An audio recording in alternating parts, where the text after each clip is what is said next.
வணக்கம் தம்பி தங்கச்சிங்களா, நம்ம எல்லாரும் ஓட்டு போட்டுட்டோம் கரெக்டா? இந்த வீடியோவை முழுசா பாருங்க, இந்த வீடியோவை ஷேர் பண்ணுங்க, இந்த வீடியோவுக்கு சப்போர்ட் பண்ணுங்க. இது நமக்கான வீடியோங்க. ஏன் தெரியுமா? நம்ம செய்ய வேண்டிய முக்கியமான ஒரு கடமை ஒன்று இருக்கு. நம்மளுக்கே தெரியாம நிறைய கள்ள ஓட்டு நம்ம நாட்டில் விழுந்துருக்குங்க. நிறைய பேர் சோசியல் மீடியாவில் சொல்லியிருக்காங்க அவங்க ஓட்டை வேற ஒருத்தங்க போட்டிருக்காங்கன்னு. போட்டது யார் தெரியுமா? டிஎம்கே. இப்போ நம்ம எல்லாரும் செய்ய வேண்டிய முக்கியமான ஒரு விஷயம் என்னன்னா, இந்த வீடியோவை ஷேர் பண்ணுங்க. இந்த வீடியோ மூலியமா நம்ம எத்தனை பேர் டிவி கேக்கு ஓட்டு போட்டிருக்கோன்னு கமெண்ட்லையும் லைக்லையும் காட்ட போறோம். நம்ம போட்டிருக்க ஓட்டை மக்களுக்கு காட்ட வேண்டிய வீடியோ தான் இந்த வீடியோ.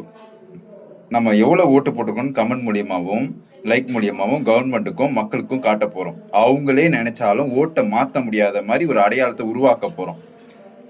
நான் ஆரம்பிக்கிறேன். என் ஓட்டு டிவி கேக்கு தான் போட்டேன். உங்கள் ஓட்டை யாருக்கு போட்டிங்கன்னு இந்த கமெண்ட் மூலியமாகவும் லைக் மூலியமாகவும் சொல்லுங்கள். இந்த வீடியோ ஷேர் பண்ணுங்கள். நம்ம அண்ணனை மே 4ஆம் தேதி சட்டசபையில் உட்கார வச்சே ஆகணும். எவன் நினைச்சாலும் அதை மாற்ற முடியாத அளவுக்கு நம்ம ஒரு சரித்திரத்தை உருவாக்க போகிறோம்.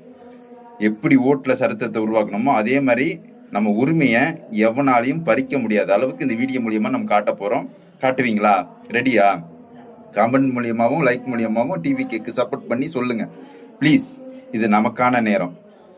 நான் சொல்கிறேன், டிவி கேக்கு தான் ஓட்டு போட்டேன். நீங்கள்